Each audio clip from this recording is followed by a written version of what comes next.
Gosh, for whatever reason, this guy continues to be one of the most interesting Red Wings, Montreal Canadiens, Pittsburgh Penguins, and New Jersey Devils conversations out there.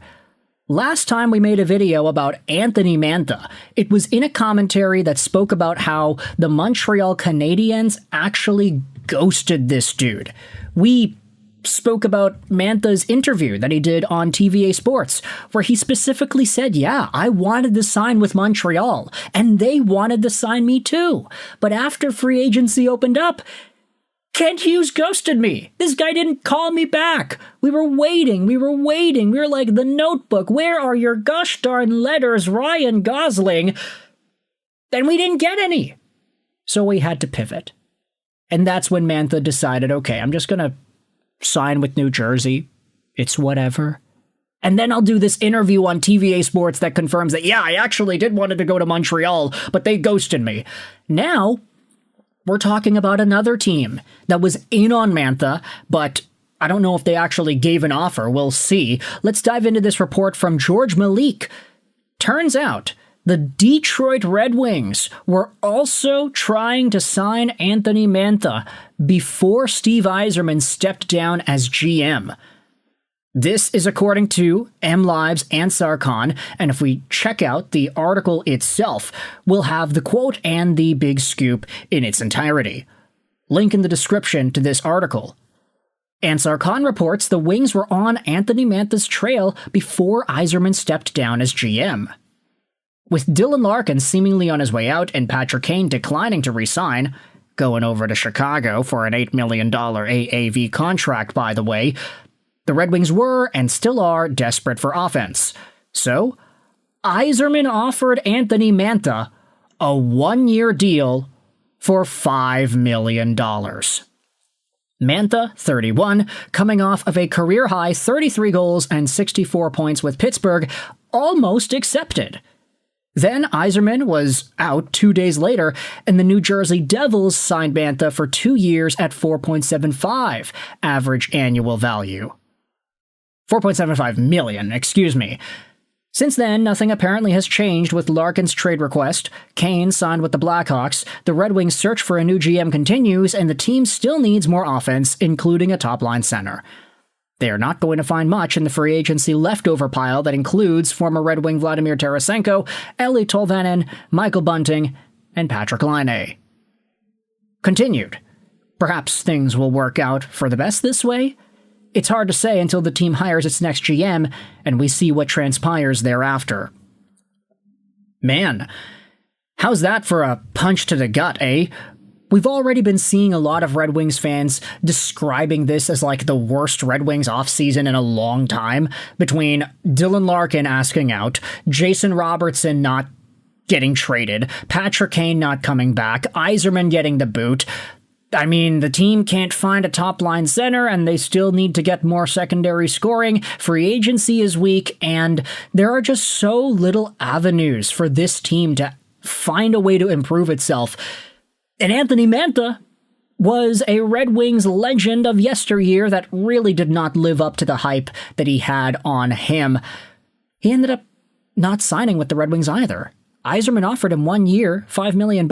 He almost accepted. Then Yzerman got kicked out, and he's like, okay, fine, I'll go to New Jersey. $4.75 million per 2 seasons. Obviously, this contract is a lot better for Anthony Mantha than a 1 year, $5 million contract would have been anyway, so I totally understand why he would have gone with the Devils deal rather than the Red Wings.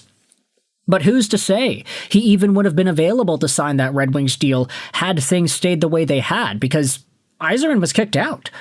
There is a chance, I would say, based off of the wording of Ansar Khan's report, maybe Mantha could have just signed the 1 year deal for $5 million right when Yzerman offered it, and then Yzerman would have gotten kicked out 2 days later, and Mantha would have still remained on the team. Maybe that's possible, right? Maybe bringing Anthony Mantha back would have incited a guy like Dylan Larkin to stick around, because hey, somebody else from that Red Wings era is being brought back, and I'm going to have a buddy. Maybe. Although, to be honest, based off of the way Dylan Larkin has conducted himself over the past few years, it doesn't seem like that would have been enough. Anthony Mantha, of course, was a former Detroit Red Wings draft pick back in the 2013 NHL Entry Draft. Known for his skating, his speed, his skill, his dangerous scoring ability, and his very good shot, Mantha was a guy that displayed all of that talent in pockets throughout his time with the Detroit Red Wings. You look at the best season that he had, point per game wise, 38 points in 43 games in 2019-20. It was around this era where a lot of Wings fans were finally starting to say, yeah, Mantha is putting it together. Is he inconsistent as all hell? Yes, but is he displaying more of that skill on a day-to-day basis compared to before? Also yes. It was yes up until it wasn't, when Anthony Mantha stopped being productive and there were already issues being projected as to whether or not this guy maybe had an attitude or if there were coachability issues, yada, yada, yada. Mantha got traded over to Washington. He spent a few years over there, then spent some time in Vegas, Calgary, and then Pittsburgh, where Kyle Dubas took a flyer on him, and he ended up scoring a career-high 64 points and 33 goals in 81 games this most recent season. Mantha had a year for the ages, going from 7 points to 64. He really bolstered up that value and put himself in a great position to get paid in the 2026 offseason. Detroit almost circled back and brought him back, and I honestly don't want to say it would have been the worst thing possible. Like, we've seen what Mantha is capable of. We know the talent that is there in that profile. You'd be lying to yourself if you would say that Mantha is a worse offensive contributor than a guy like JT Compher, for example. Like, JT Compher, Andrew Kopp, a lot of the guys that the Red Wings are maybe unfortunately still forced to employ. These guys have a lot higher floors than Anthony Mantha, but lower ceilings as well. Mantha, especially coming off of the season that he had, he probably has that momentum carrying him into higher levels of point production for the next 2 years of this contract. Yes, he is 31, but at the same time, it's hard to argue with a guy that played as well as he did this most recent campaign. I don't want to go out there and think that Mantha is going to be a one-and-done player. Like, oh, he gets that 1 year at 60-plus points and then he just rides off into the sunset, doesn't score anymore, and is ultimately just a cap liability for New Jersey. Maybe that's why Stevie Y was only offering him a 1-year deal after all. But Anthony Mantha did display this most recent season that he still has that upper ceiling. And for guys in the Red Wings organization that remain, like JT Compher, Andrew Kopp, I mean, it is pretty unfortunate to see that the Yzerman plan did miss out on yet another opportunity at getting some secondary scoring help. You can let me know your thoughts in the comment section below. How do you feel about Steve Yzerman almost getting Anthony Mantha to sign a contract? Seems like he rejected it, or the Red Wings ran out of time, something like that. I don't know what's the proper wording to use in this situation. But you can let me know your thoughts in the comments section. How do you feel about the Red Wings almost landing Anthony Mantha for a second tenure? How would you have felt if he had been brought back to the Red Wings organization? And would this just be opening up wounds from 2013?